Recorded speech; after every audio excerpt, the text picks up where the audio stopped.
What's going on, guys, and welcome to episode 414 of #AskGSM, here today for Wednesday, November 3rd, 2021. I'm Graham GSM Matthews. Hope you guys are doing well and having a great week. If you want to send in a question to the show, you can do so by tweeting me on the Twitter machine at WrestleRant with the #AskGSM.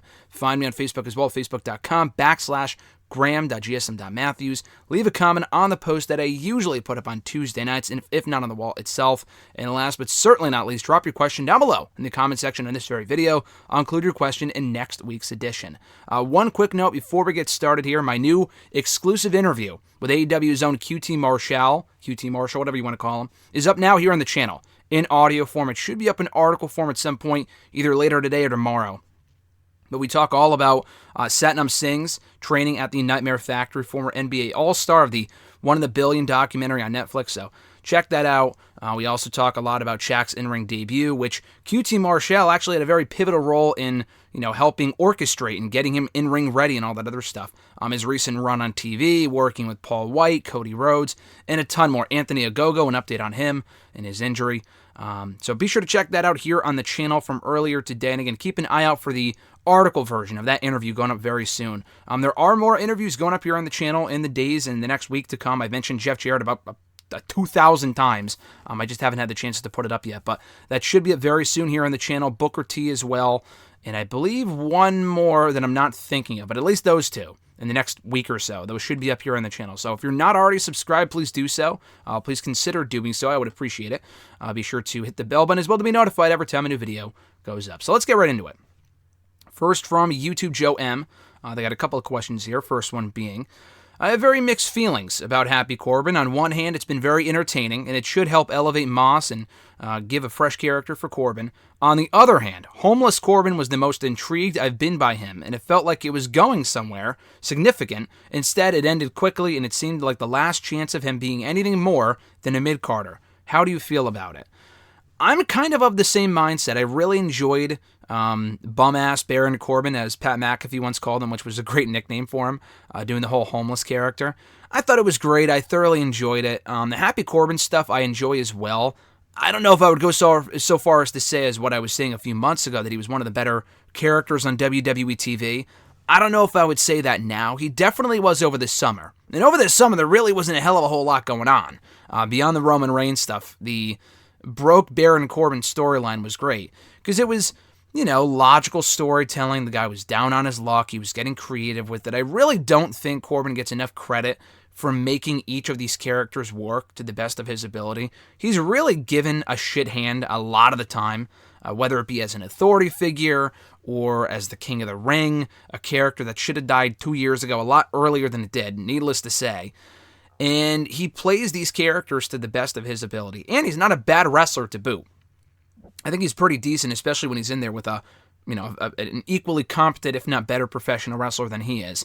He's had some pretty good to decent matches, decent to good matches over the course of his career, and even some great ones as well, including his time in NXT. I'm enjoying the Happy Corbin stuff.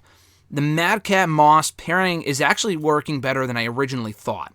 The only thing I don't like about the pairing is the dumb jokes and the relentless laughing. It doesn't really exactly elicit heat. It's just more annoying than anything. That really ran its course even just a couple of weeks ago as soon as they started doing it.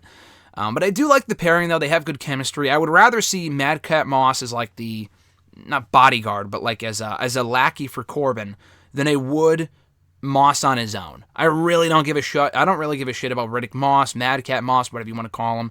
He never did much for me in NXT. I thought his pairing with Tino Sabatelli was pretty decent. They broke those two up. Tino never got the main roster call-up. Riddick did. He's got a good physique. He's very bland otherwise, so giving him this, frat boy is to me, it reminds me of when I was in college. RJ will know exactly what I'm talking about because he mentioned it the other day. Like, the guys that you go to college with that go to that derby thing. That happens every, February? I don't even know what the fuck it's about, but with the way they dress and the preppy clothing and stuff like that. That's the vibe that it kind of gives me, and they play those roles very well. A lot of people have said, "Oh, it's kind of like it's kind of like King Corbin, just with a different name." Yeah, but at least he's not doing the whole royalty thing. That's the key. That's probably the best part about it. It's still relatively similar, like he has a lot of money. I don't know. So far, it's been entertaining. I agree with you. Could the homeless thing have taken him to another level? I don't know. I do think there was the possibility, and I'm pretty sure we probably have talked about it before here on the show. I'm sure someone has asked about it.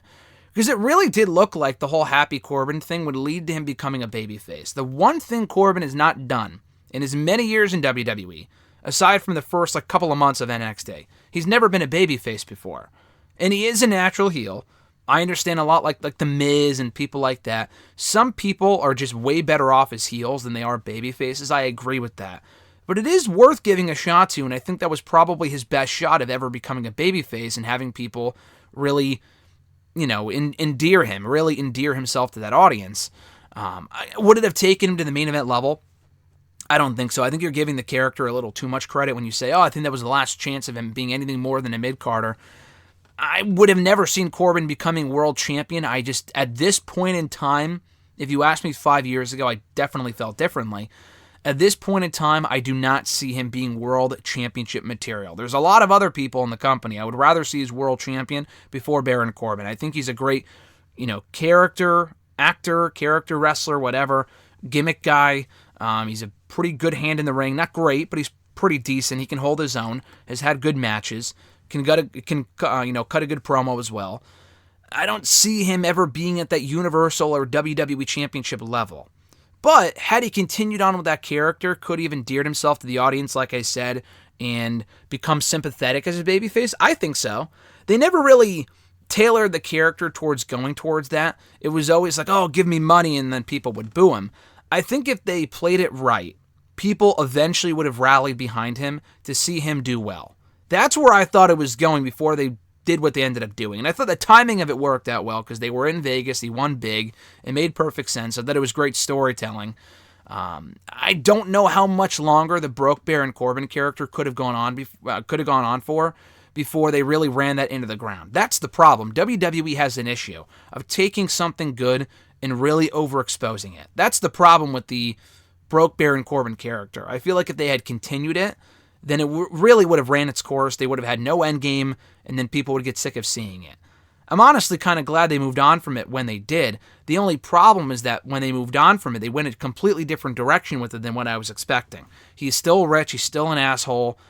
I would have done something a little bit different, like I said, and had him, like when Kevin Owens felt bad for him and gave him a $20 bill, and then Corbin immediately had that $20 taken from him because he got hit in the balls by Shotzi's tank or whatever.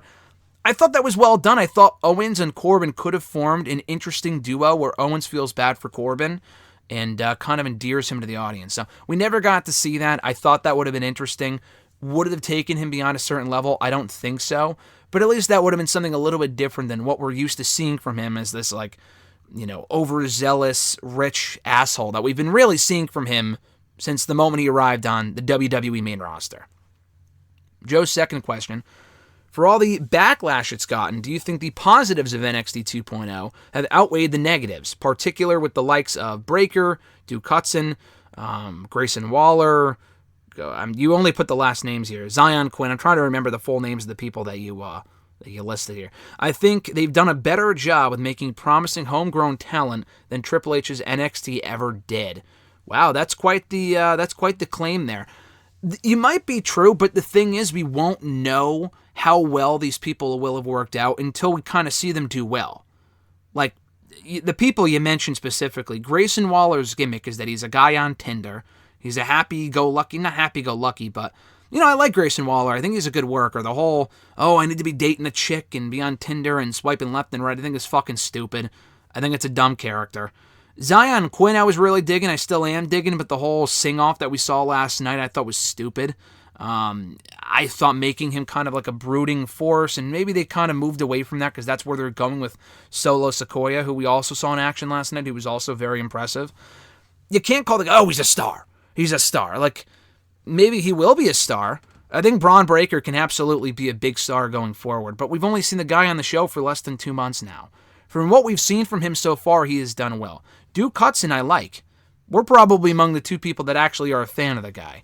A lot of other people find him generic. I wasn't really much of a fan of him when he was with Shane Thorne about a year ago. Well, I don't even remember what his name was at that point. When he was on Raw very briefly at the beginning of the pandemic. He did absolutely nothing for me at that point. Brendan Vink, I think his name was. I like him more now. I kind of warmed up to him during the breakout tournament.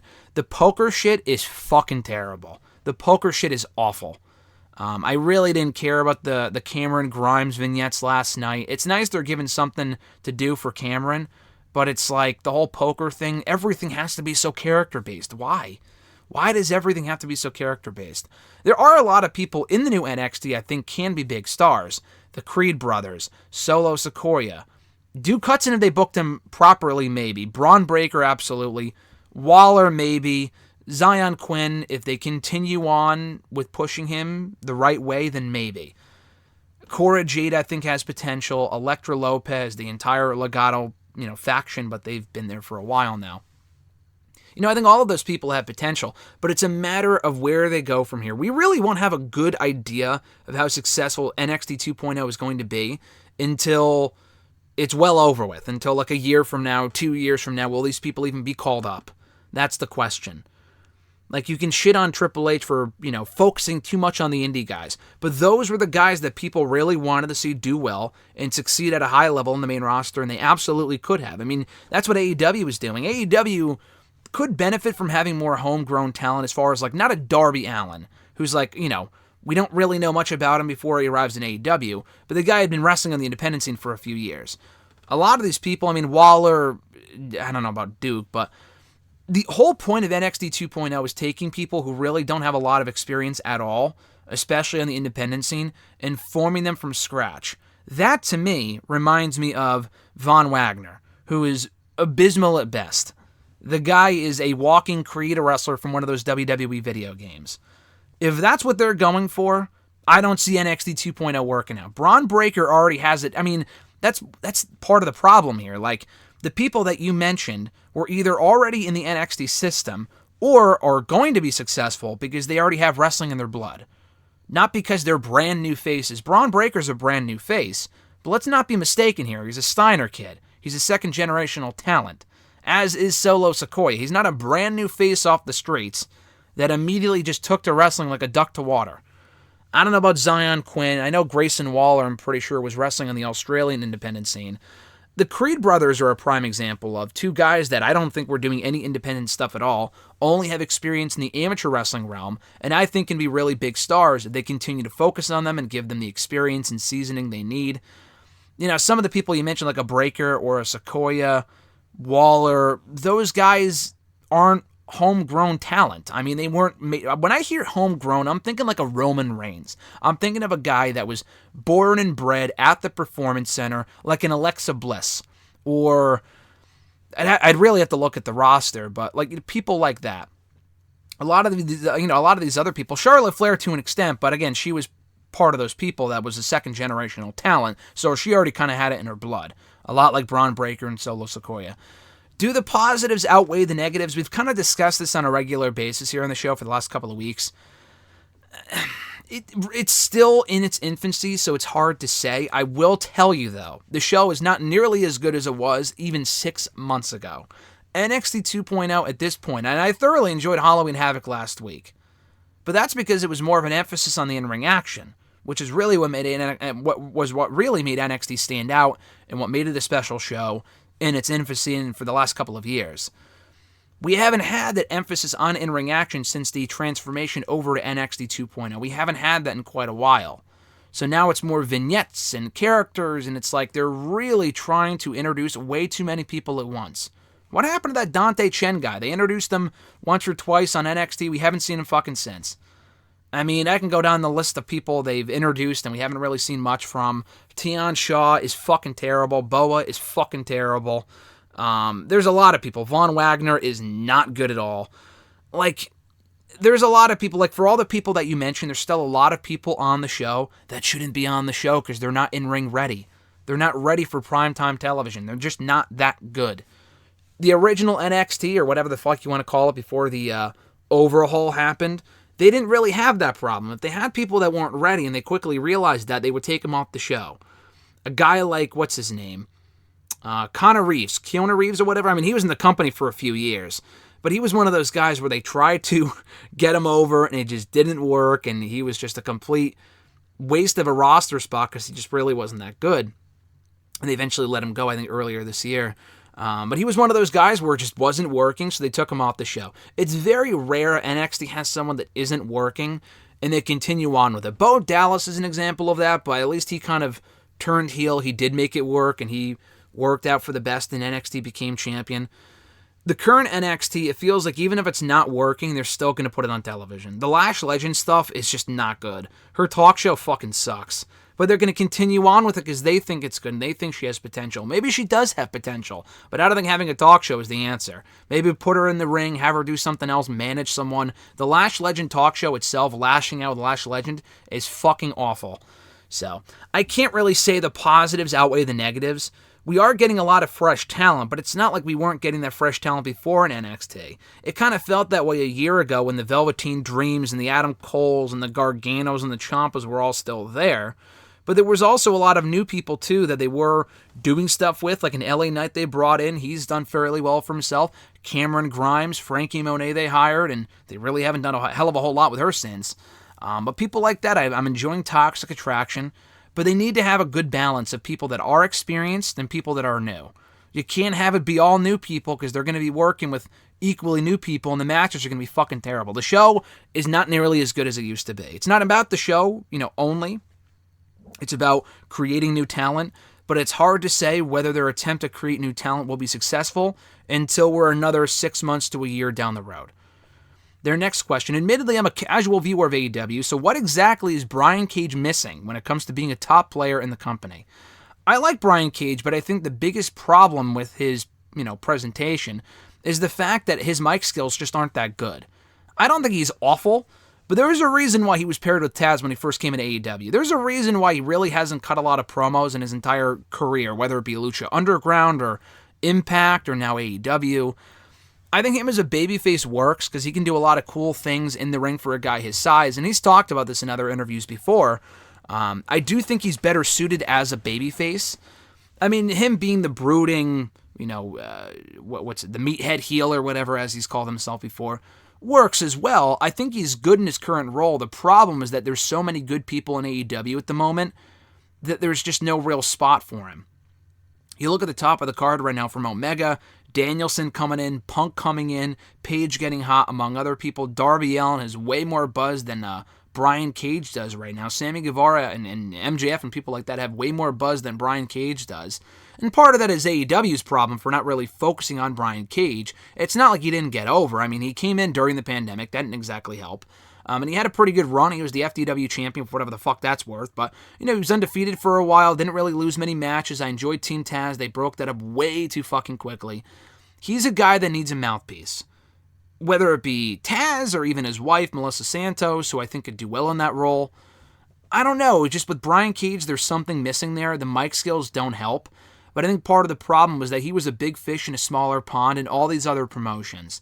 Like, he was kind of positioned towards the top of the card in Lucha Underground and had some success over there. Impact, he was the world champion for a good stretch of time. But again, that's a smaller pond. AEW is a much bigger pond with a lot bigger stars than Michael Elgin or whoever the fuck he was facing at that point, Tessa Blanchard and Sami Callihan. He had a great run over there, but in AEW, it's cool to see him in a bigger pool like AEW or even a WWE. It's just that where he is right now, I just don't see any real, him and Omega I would love to see right now. Or him and CM Punk, or him and Bryan Danielson, or him and Adam Page. I mean, him and Adam Page had a couple of very good matches in AEW earlier this year. I don't know, it's just there's no one real spot for him in AEW right now. He's just kind of lost in the shuffle. And that's just an issue of there's just way too many people they brought in. So he's kind of one of the victims of that. But if they had a smaller roster, and he was in the world title picture a year ago when he first came in and challenged Jon Moxley for the championship on television, and they had a pretty good match, I don't know. Just the thing is, I think with Cage, he's never really struck me as a guy that you put your belt on for a year. He also is older. He's a bit clunky at times. His in-ring work is very good. I'm a big Brian Cage fan. I'm not a man, I'm a machine. Was that his whole catchphrase in Lucha? I enjoy Brian Cage. I just don't really see him as this top-tier player when there's a lot of other people in his current company, that being AEW, from the Pages to the, Omegas, Punks, Danielsons, MJFs, Darby Allins, Guevaras, that I would rather see the World Championship on than Brian Cage. And they only have one world title. They probably have as big of a roster as WWE does between Raw and SmackDown, but they only have one world championship. So that's why I don't ever see Brian Cage becoming a world champion in AEW. His next question, or that was his last question.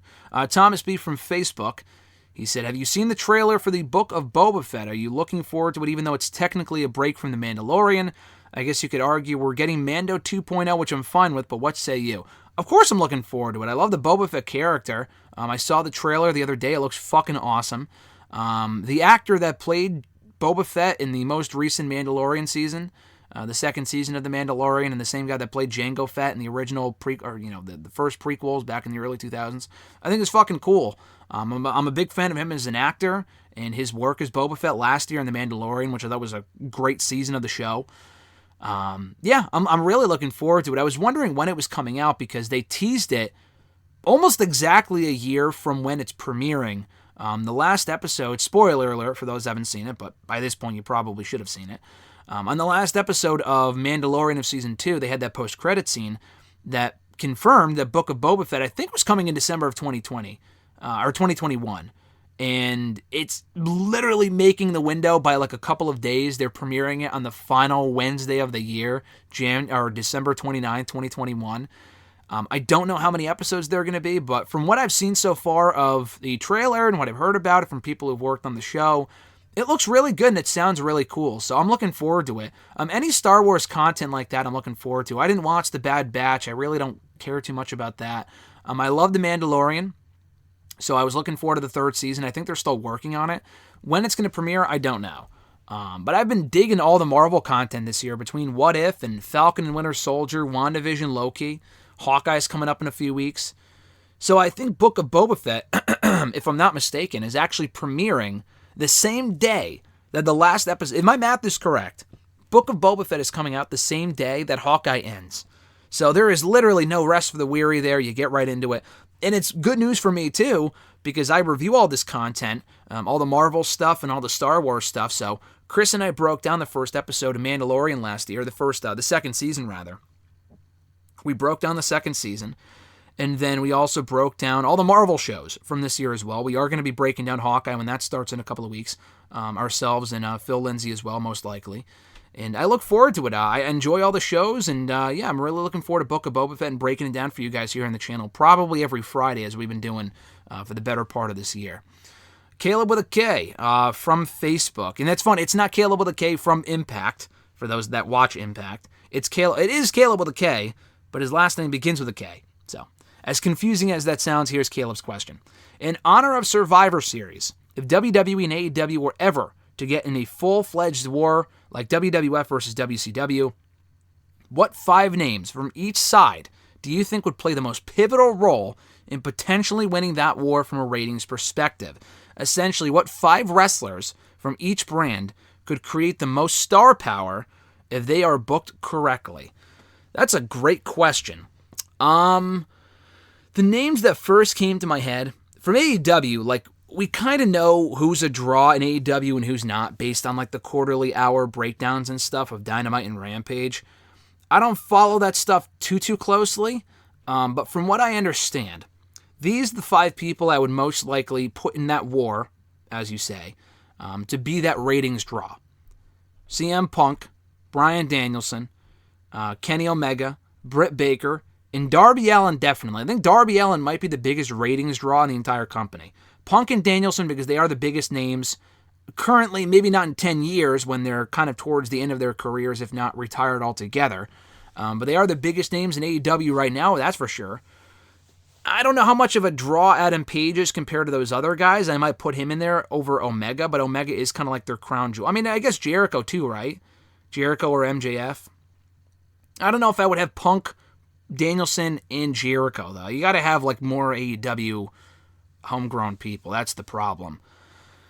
I would probably have to say Jericho, though. I don't know. It's tough. I guess I would probably have to take out either Danielson or Punk. And Punk is a bigger star than Danielson. So I'll say this. Kenny Omega. I will say, who was I just talking about? Oh, Kenny Omega, Chris Jericho, CM Punk, Darby Allin, and Britt Baker for AEW. I feel bad leaving out Danielson, but you got to put Jericho in there. I mean, I'm not a big fan of his work currently, but he does call himself the demo god. He does do well ratings-wise for them, so you got to put Jericho in there. WWE is a little bit more difficult, though. And you do mention what 5 wrestlers from each brand could create the most star power. Could create the most star power, not currently are the biggest stars, if they're booked correctly. I mean, it's impossible to tell. I'm not a big ratings guru anyway. Obviously, you would have to put Roman Reigns in that equation. Roman Reigns, Seth Rollins, for sure. I'm trying to think. I mean, who else, if they're booked correctly? That's the question. Oh, man, who else is even as big of a draw as those guys? I mean, who even comes close? Drew? Maybe? I'm not thinking of any part-timers. I'm not putting Brock on that squad. I mean, probably Brock if we're thinking about that, but I feel bad putting a part-timer on there, so probably not Brock. I'm trying to think. Roman Reigns, Seth Rollins. Who else from Raw and SmackDown would be considered like a major draw? Man, I was going to look this question up before we got started here, and I just completely forgot. So let's look at the roster right now. I mean, those are the 2 biggest stars in the company currently. AJ, probably not. AJ Styles. Edge, I wouldn't put in there because he's, kind of a part-timer. Oh, man, I really don't know. Maybe Randy Orton. Probably Riddle, I guess. I think Riddle has already been like a big enough star for them. And if you continue to push him towards the main event level, I think he could be a ratings draw. So let's put Riddle in there. We'll put Riddle in there. You say book correctly. Damian Priest, yeah, maybe. I could see him being a ratings draw. I'm looking at SmackDown now, too. Man, I don't know. Man, the WWE roster doesn't really feel like it has a lot of, big stars. I would probably put Drew in there. It would probably be Drew, Roman, Seth. Who was the other person I mentioned? Not Damian. I mentioned, not Finn Balor. Who did I bring up? Oh, I said Riddle. Probably those 4. And then Becky and Charlotte? Or Sasha. Sasha's a ratings draw. So let's take out, who did I say? Riddle, Roman, Seth, and I mentioned someone else. Take whoever that person is out. Take that person out. Roman, Seth, Riddle, Sasha, and Charlotte. I don't know if I would put Charlotte in there or Becky Lynch. Probably Charlotte, because at the end of the day, Charlotte still is the bigger name. More people, I think, know Charlotte than Becky Lynch. So I'm going to say Charlotte. Charlotte, Sasha, Riddle, Roman, and Seth. Against from AEW, Chris Jericho, Punk, Jericho, Allin, Britt Baker, and Kenny Omega would be the 4 people I would put on AEW side. So that's totally theoretical, and I don't even know if that would be accurate. But that would be my 5. That's a great question, though. Speaking of Survivor Series, Noel's next question, or their question from Facebook, their first one, what would be your top 5 Survivor Series pay-per-views? Another great question. That's a very good question. I'm sure I've answered this before. There's a lot of them. I've never been to a Survivor Series. I'm trying to get to Survivor Series this year, probably next year too, because they're in Boston. But of the ones that I've seen, definitely 02. Survivor Series 02 is one of my favorite pay-per-views, period. And I wasn't even a fan for that show. I wasn't even watching wrestling at that point. But I've gone back and watched that show so many times, and I love it so much. How could that not be my number 1? So definitely Survivor Series 02. That would be number 1. Not to really rank them, but that would undoubtedly be in there. So 02, 2011 I really liked. That was when Rock came back to the ring. They had Team Orton versus Team Barrett. They had Ziggler and John Morrison. I don't know. I just really remember liking that show. And I think it was the last pay-per-view, formal pay-per-view WWE ever did from Madison Square Garden. That was a great show. So yeah, 2011, 2002... Survivor Series, God, not 2013. 2013 was one of the worst of all time. I don't know if I'd put 2014 in there. 2014 was not a great show overall, but it had that great main event of Team Authority versus Team Cena. I don't know if I'd put that one in there. I'm just thinking from like the ones that I've seen in recent years. 2015 sucked. 2016 was Goldberg and Brock. Probably, man, a lot of these shows just blend together with the brand warfare shit. I enjoyed last year's. 2019 was great, actually. So 2019 with the Raw, SmackDown, NXT stuff, that was a great show. Maybe 2017 or 2016, one of those two. I don't know. I feel bad even putting those two in there. So let's say 2019, 2011, 2002, maybe 01. The Alliance stuff and that main event was great. So probably 01, I guess. I'm trying to think. Survivor Series 05 was actually a very good show, too. So probably 05, 02, 08, 2011. Maybe, 98 was actually a great show. Actually, 98 with the Deadly Games tournament, right? Is that what it was called? 98. So I actually rewatched that last year. That was a great show. And 96 was actually a great show, too. Fuck. So let's do this. 02, 98, 2011... 2019, 02, 98, and 96. That makes sense. Take out 01 and put in 96. So 96, one more time, I'm confusing myself, but Survivor Series 1996, Survivor Series 1998, Survivor Series 2002, Survivor Series 2011, and Survivor Series 2019 would be my top 5 Survivor Series pay-per-views. What should be the first TBS AEW, or who should be the first TBS women's champion in AEW? I say Ruby Soho. I think she will win. I think she should win. Jade Cargill isn't a bad pick either. I just don't think she's ready for that role yet. She's been dominant. She's been booked well. She's looked good in the ring. But we really haven't seen her have like a full-length competitive match yet. She was in that triple threat with Nyla Rose and Thunder Rosa, but that was more so them than it was her. So, I don't know. I just wouldn't put the belt on her yet. I would have her first loss come in the finals of the tournament to Ruby Soho. Ruby Soho fell short of becoming AEW Women's Champion. I feel like it would be detrimental to her growth in the company and her momentum if she lost again. She failed to become champion again. So I felt like she lost to Britt Baker with the idea that she will become TBS champion. So I think it's going to be Ruby Soho. At Reborn Again from Twitter, John Ritland from the Twitter Machine and YouTube. Check out his YouTube show, Real Honesty, with John Ritland. Does great work. John's first question was, they opened Raw with a match this week that ended with a dreaded roll-up for 3. Why does WWE love utilizing the surprise roll-up as a finish so much? That being said, there was some good wrestling on Raw.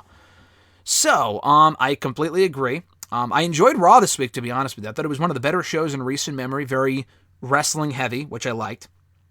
The opener was great. I thought Becky and Bianca had an awesome match. I didn't love the finish, but I didn't hate the finish. My biggest thing with the finish of the match, I really thought it would end in a no contest or interference or a countout or disqualification because I'm so fucking used to seeing that on Raw. Where like on the rare chance they actually open with a match, it doesn't end clean. And then it leads to something in the main event. We see that almost every fucking time they do this. They didn't do that this time though. They did the match, they had it end in a pinfall, and then they moved on. They didn't do a rematch in the main event or whatever. They had Becky come out or, cut a promo backstage later on in the show. But that was about it. So I love the match. The dreaded roll-up shit, I guess it kind of protected Bianca in defeat, but I agree, though. It's not just a WWE problem. I see it way too much in WWE and AEW. They utilize the roll-up in small packages and inside cradles and all this other shit way too fucking often. I tweeted about this last week. They do this shit with a lot of their women. They do it with a lot of the men. I was at Dynamite last week. They did it for at least 3 different matches from what I can remember. Between Rampage and Dynamite. They did it for at least 3 different matches. The fucking roll-up finish. How many people are actually going to be protected in defeat if you do it with everyone? If you do the distraction roll-ups are even worse. WWE does that a lot, and they're fucking terrible. WWE didn't do that with Becky and Bianca, but they did do the roll-up. When you do a roll-up with everyone, it doesn't protect anybody, because then it's not that special. It should only be utilized for a select few... Like, fucking Abaddon, why did she get rolled up? Is it really that important to protect Abaddon of all people? The answer is no. I don't think she's going to be rebuilt up for a title shot. I don't think she's going to get another match with Britt Baker. I don't want to see another match with Britt Baker and her. So why bother protecting her with a fucking roll-up? Seriously. The Bianca one I almost understand. But AEW does it way too much. WWE does it way too much. For example, why did Sammy Guevara and Ethan Page end in a roll-up? What is the fucking point of protecting Ethan fucking Page? I think the guy is good. They had a very good match. But there's no reason to protect the guy. Zero. So why bother protecting him?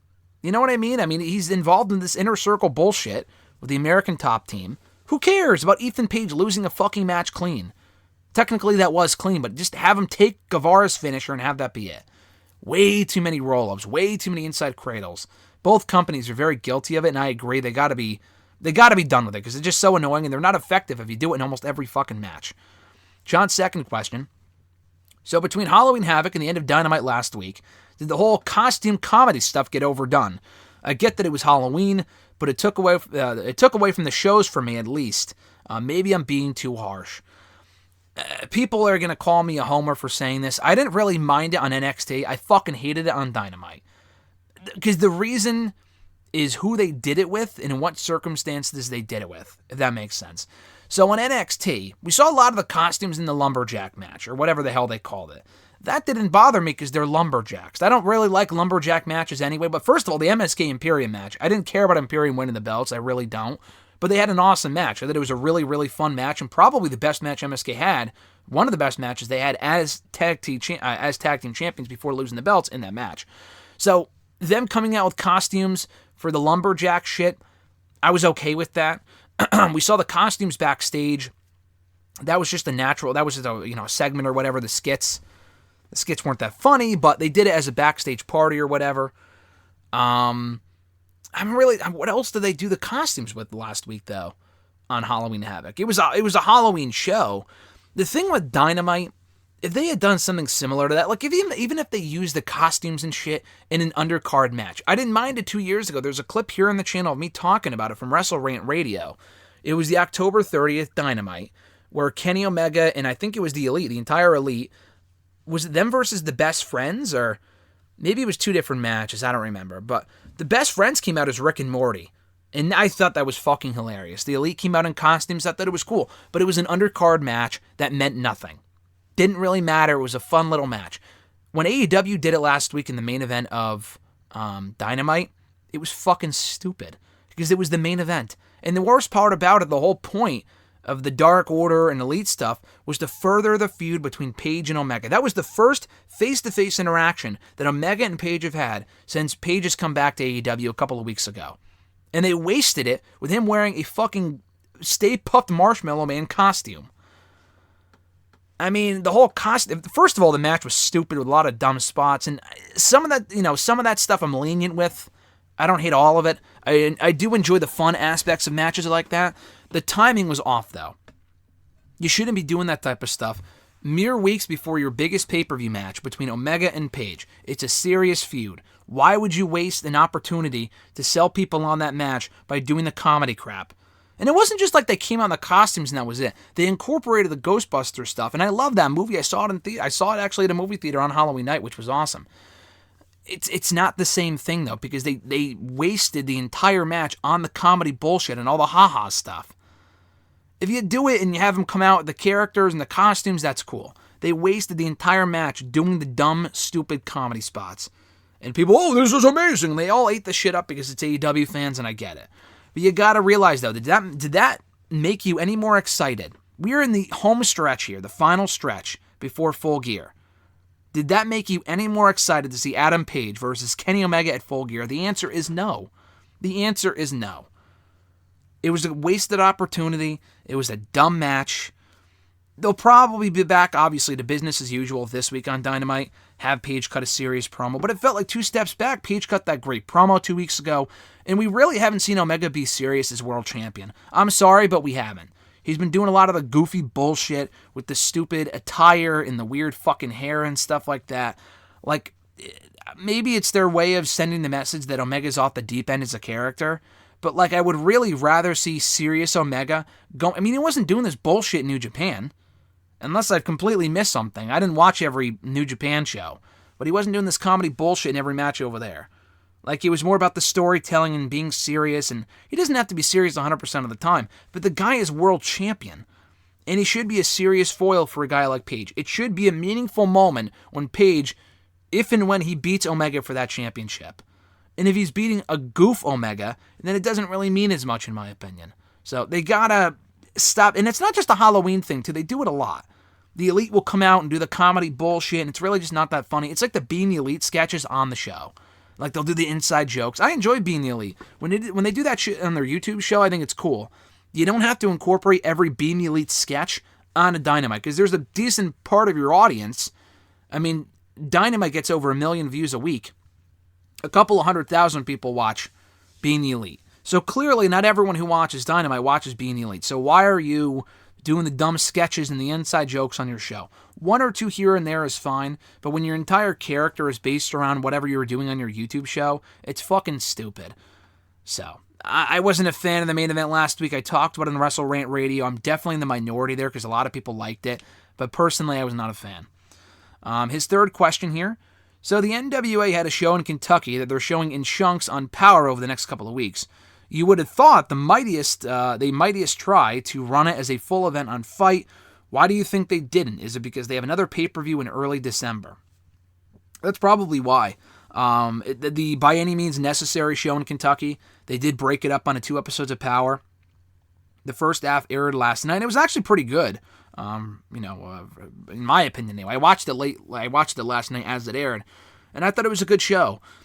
As far as, why they didn't do it as a pay-per-view, that's probably why. They have another pay-per-view in early December, Hard Times 2. And that's not even in 2 months from now. That's in literally a month. I think it's on December 4th, which is a month from tomorrow. So there was no reason to have it be its own show.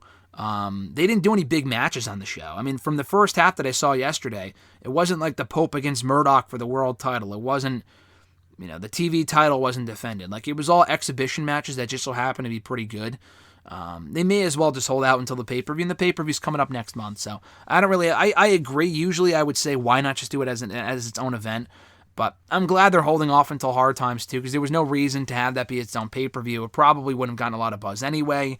It just looks better when they break it up over 2 episodes of Power. And it gives Power more content, too, so I can't really say I minded too much.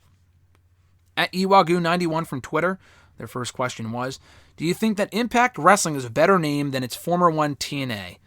I mean, is the sky blue? I mean, is that even a question? The TNA name was always fucking stupid. It was obviously an inside joke from Vince Russo coming up with the initials and saying, oh, TNA, tits and ass, ha ha ha. It's stupid. It was always dumb. I think the biggest surprise is the fact they didn't get rid of it sooner. They only incorporated the Impact Wrestling name officially into their product a couple of years ago. They only really made the full-on change from TNA to Impact in 2017, I think. Other than that, they've always been TNA. They always will be TNA, but the initials were just fucking terrible. So if people like TNA more than Impact, it's because they're probably just nostalgic about the original product. I can't possibly take a promotion seriously that calls themselves TNA, and it's oh, that's so funny in 2021. It's a stupid inside joke. It sounds like XPW 2.0. So Impact is far better. What are your thoughts on Ace Austin, he asks. I think he's great. I think Ace Austin is a future star, is a star currently, still super young. I can see the similarities between himself and AJ Styles. He's not quite on that level. You don't want to set expectations too high, but the guy is very good. He can talk. He can go in the ring. He's had some awesome matches this year. I do want to see him as world champion at some point. He is that good. I think Ace Austin is a guy that is going to do very well for himself in another company within the next 2 years. I think I've tweeted that before, but I have said that Ace Austin is a guy that either AEW or WWE is going to snatch up by 2023. I can almost guarantee you of that. He's definitely too good for Impact. And he's been great in Impact, but, he's been X Division champion twice and all this other stuff, but he's a guy to me that could be a big star in an NXT 2.0, I don't know, but, the original NXT. And he would do very well for himself. So, yeah, keep an eye on Ace Austin. I really do feel like he's going to be a breakout star in the next 2 years, even more of a breakout star than he already is, and find even more success on a bigger platform like a WWE or an AEW. His third question here, do you think that CM Punk and Bryan Danielson will become AEW World Champion or not?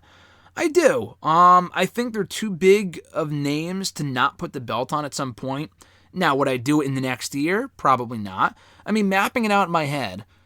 I mean, other people have mentioned this, and I really like the idea. Obviously, Paige should be the one to beat Omega for the belt, not Danielson. I like Danielson, but I think that'd be the absolute wrong call to make, to have Danielson be the one to beat Omega. That would be stupid. It's got to be Paige. And I don't think Tony Khan is dumb enough to not have it be Adam Page. So I feel like Adam Page will take the belt from Omega. The person who takes it from Paige, I mean, we're just mapping it out theoretically here, regardless of how long his reign is. It should be MJF. I think MJF is ready for a run with the World Championship. He wasn't quite ready a year ago. I think he is ready now, or will be ready by 2022. So he should be the one to take the belt from Paige next year. From MJF, it could be a Danielson or it could be a Punk. Could be Punk. Maybe Punk goes heel after that, and then Darby Allin beats him for the belt. I think they'll both be champions at some point, whether they want to be or not. I don't think they give a fuck about becoming champion, but I think because they're two big names, they can really benefit. I mean, the rest of the roster can benefit from working with them in main events on pay-per-view. These younger talents and really getting a rub from working with the Punks and the Danielsons. So, yeah, I do think they'll both be champions at some point. Maybe not within the next year. I honestly don't expect it to happen within the next year, but in the next couple of years, I do. I do think they'll both be champions at some point. Kyle Rochelle 19 from Twitter. Where does Bianca Belair go from here after losing to Becky Lynch a few times now? If it's going to be Becky Lynch versus Liv Morgan, that's cool, but Becky is so over, I find it laughable that WWE will get her booed face-to-face with Liv. That's a general concern, and I agree with that. This whole notion, like Becky was cutting her same promo on Monday this week about, oh, these people don't appreciate me, and then she'll go out there and get cheered.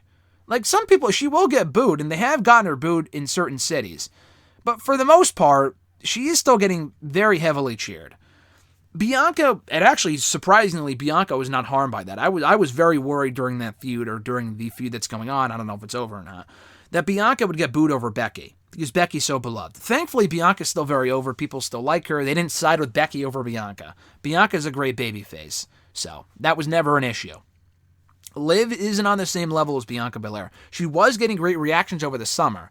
So it's not like you're putting her in there with fucking Dana Brooke, who, like, no one gives a shit about. Of course, they're going to cheer for Becky over Dana fucking Brooke. But Liv, it could go either way. She is popular enough, or at least she was. I don't know if she still is, because she's lost a lot lately. She was popular enough at a certain point this year to where I think she can hold her own against Becky and not be booed. I don't think Liv Morgan's going to get booed. If anything, they would sit on their hands for her because she's lost a lot lately. I don't think they would boo Liv Morgan. Becky will still continue to get cheered because she does great heel work. I think she's a great talker as a heel. She's been doing great character work. But the fan audience, like the fan reaction just wasn't quite there yet to justify turning her heel. That was the case 3 months ago at SummerSlam, and it's still the case now. So, as far as Bianca Belair and where she goes from here, I mean, the end game to me, and this is WWE, they very rarely actually do what's right, obviously. The end game to me has got to be Bianca beating Becky, whether it be at day one, whether it be at WrestleMania. They got to go back to the match, and it's got to be Bianca. Otherwise, Bianca's a fucking loser because all she's done is lose. She lost to Becky at SummerSlam in 26 seconds.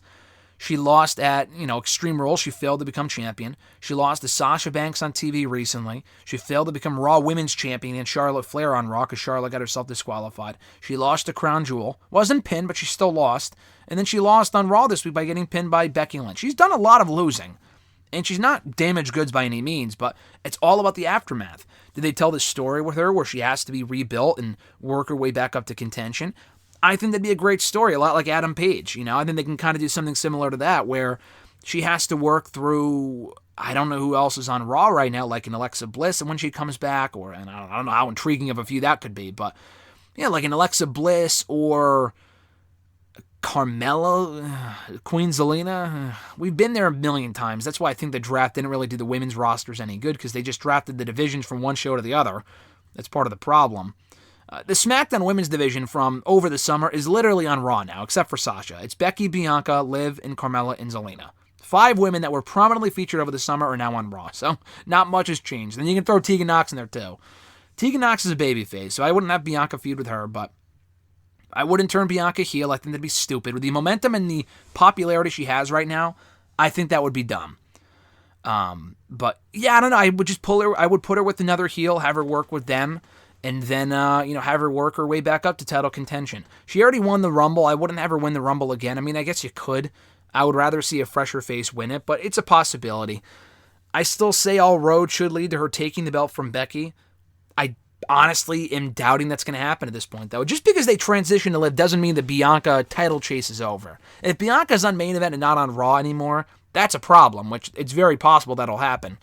I think they're just doing Becky and Liv as an interim feud. I wanted to see Becky and Liv coming out of SummerSlam. I don't think they had to do Bianca or coming out of Extreme Rules. I think they could have done Bianca and Sasha, resume that rivalry for the fall, and then had Liv and Becky feud, because Liv had just beaten Carmella at that pay-per-view, but they didn't fucking do it. They're going to Liv and Becky like a month or two too late. That's part of the problem, but we'll see.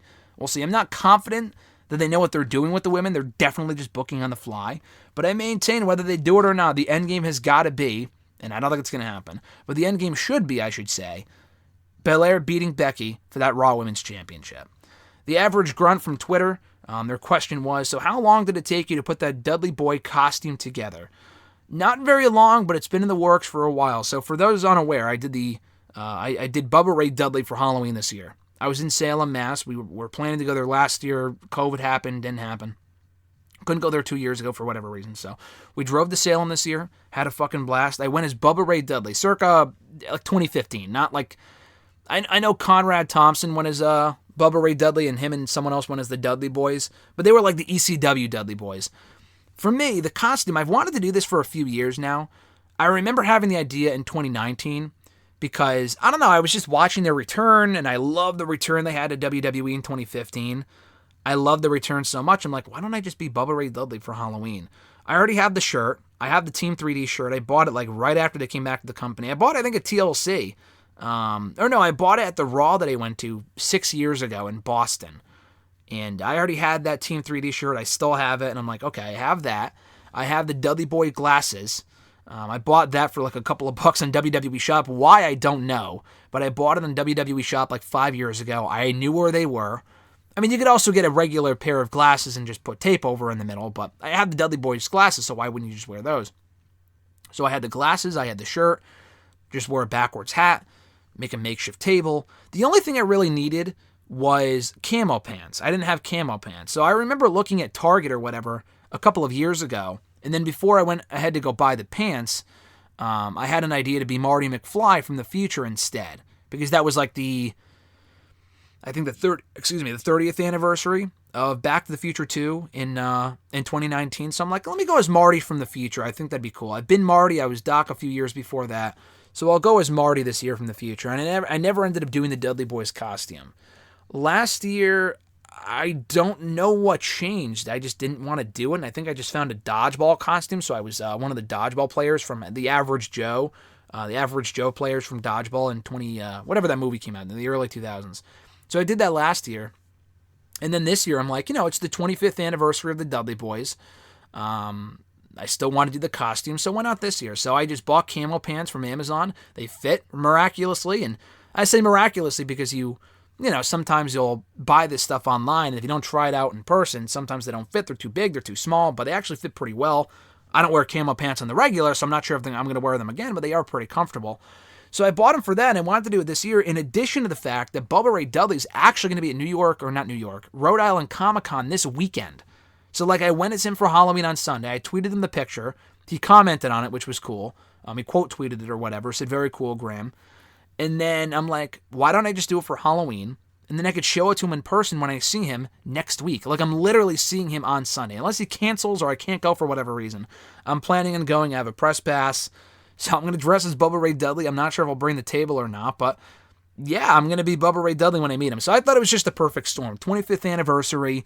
I'm going to see him on Sunday. I've met him before. But it's cool to be the costume in person when he's right there, if that makes sense. And I'm glad I got the costume done. There were a few people in Salem that recognized it. So that was very cool too. Final question here from @misdemeanor6 from Twitter. WWE is known for partnering up random people to form a tag team. If AEW were to do it, who would you like to see partnering up and why? For me, Stu Grayson and Pac are two very talented guys. Lance Archer and Orange Cassidy have very different styles and attitude, but they could be fun in the ring and out of it. Good question, but the problem is that AEW already has a lot of makeshift tag teams like WWE does. They already have a lot of tag teams in general. So I would not be creating any more tag teams. But if I were looking at their current roster, who would I pair together? Oh man, I didn't write it down here. Who was I thinking of though? Oh fuck, what was I thinking? The Archer and Cassidy one is decent. That's not a bad idea. I mean, the problem with what you just mentioned was that those people are already in tag teams. Orange Cassidy's already in Best Friends. Grayson is in Dark Order, and Pac is in the Death Triangle. So they don't really. I mean, in a perfect world, I understand what you mean, but they're already in tag teams. I had one before. What was I going to have it be? Oh, man, I didn't write it down. I'm looking at the roster right now. You could probably tell I'm not prepared here today, obviously. I'm looking at the roster right now. Almost every single one of these people are already in alliances or tag teams. It's fucking ridiculous. AEW is a lot of tag teams. Miro? No, I don't think it was Miro. Man, I remember looking at it and thinking, oh, that could be decent. Sean Spears, no. Serpentico, no. Again, like I said, a lot of these people are already in tag teams. Like Ricky Starks and Brian Cage was a good example of a makeshift tag team that I warmed up to because they're really good. I thought they were really good together in Team Taz. Oh, man, who was it? Man, I'm bothered now. I was thinking Cody Rhodes and Dustin Rhodes. It's not really a makeshift tag team, but, they haven't teamed together in a few years, and I think they'd be great in the tag team division, so reunite the Rhodes brothers. Oh, the team that I was thinking of, I just saw it right here, the two names I was thinking of. Bryan Danielson, not that I want to see this, because again, AEW, the last thing they need is more tag teams. And I think Bryan Danielson is doing just well on his own right now. And this other guy. But I would have it be Bryan Danielson and Daniel Garcia. I think he can kind of emulate the team alliance that Danielson had with Drew Gulak for a little while there in early 2020 on SmackDown. I really liked their pairing. I think you could do something similar with those guys. Have them have a match, a lot like Gulak and Danielson. They fucking kill it. And then Danielson takes Garcia under his wing. Maybe Ever Rise are involved with that, who knows, or fucking 2.0 or whatever they're called. Maybe they can be involved as well. But I think that'd be interesting. Not that I want to see it right away, just because I do think Danielson's better on his own. Garcia's doing his thing right now. But if you're asking me the question, what makes your tag team what I want to see, Danielson and Garcia to me would be pretty cool. And that's going to do it, guys, for this episode of #AskGSM here today for Wednesday, November 3rd, 2021. This was episode 414. Thank you so much for checking out the show. I appreciate it. If you want to send in a question to the show, you can do so by tweeting me on the Twitter machine at WrestleRant with the #AskGSM. Find me on Facebook as well, facebook.com/Graham.gsm.Matthews. Drop a comment on the post that I usually put up on Tuesday nights, if not in the wall itself. And last but certainly not least, drop your question down below in the comment section on this very video. I'll include your question in next week's edition. One final time, guys, check out my exclusive interview right now with QT Marshall from AEW. Already live here on the channel in audio form, so check that out. Talking all things Shaquille O'Neal, Satnam Singh, Cody Rhodes, The Factory, Anthony Ogogo, and a lot more. So check it out when you get a chance. It was a really fun interview. And more interviews to come in the days to come. So be sure to hit that bell button as well to be notified every time a new video goes up. And like this video as well, I would appreciate it. Have an awesome one, guys. I'm Graham GSM Matthews, and I'll catch your ass down the road.